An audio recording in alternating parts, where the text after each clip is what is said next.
It's easy to think that there are no social skills going on here, or even here. After all, no one's talking, right?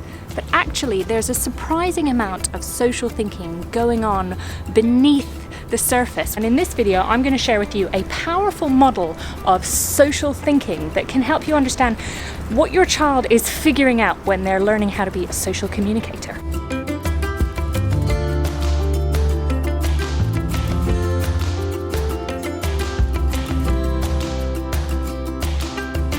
So back to those different situations.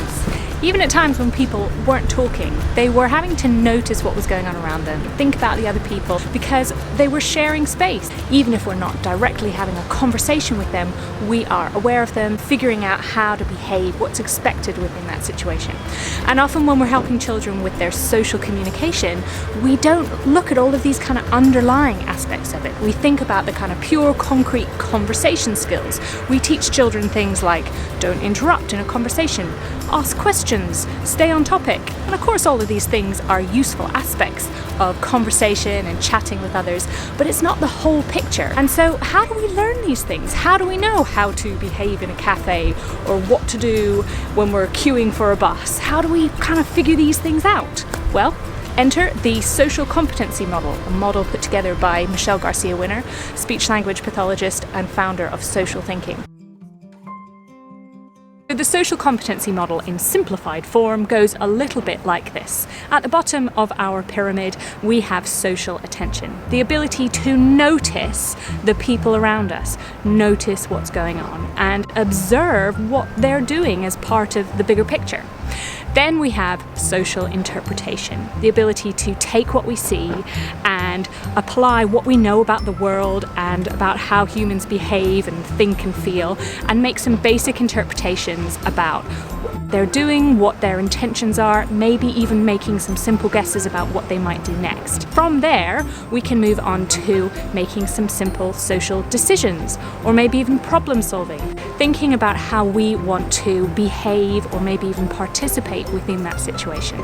And then finally, the bit that we actually see is the social responses at the very top, perhaps a little bit like the tip of the iceberg. It's easy for us when we're helping children to think about how they can behave in a sociable way, how they can engage and chat with the people around them. Easy for us to think about teaching them those social responses, being very behavior focused about it. But when we think about all that's going on for all of us in understanding and making independent choices about how we want to present ourselves and how we want to participate in a situation, then it really changes our focus in how we help children to understand and be a part of the world around them. When we're helping children learn this stuff, it's easy for us to whack a speech bubble on all of our targets and think about whether they're saying it right, when actually we need to spend more time thinking about the thought bubbles. Are they thinking about this clearly? What can you do to help your child notice the social world and start interpreting some of those things? Where can you sit down together and just observe and chat about what you're seeing in the people around you? What are the smart guesses that you're making?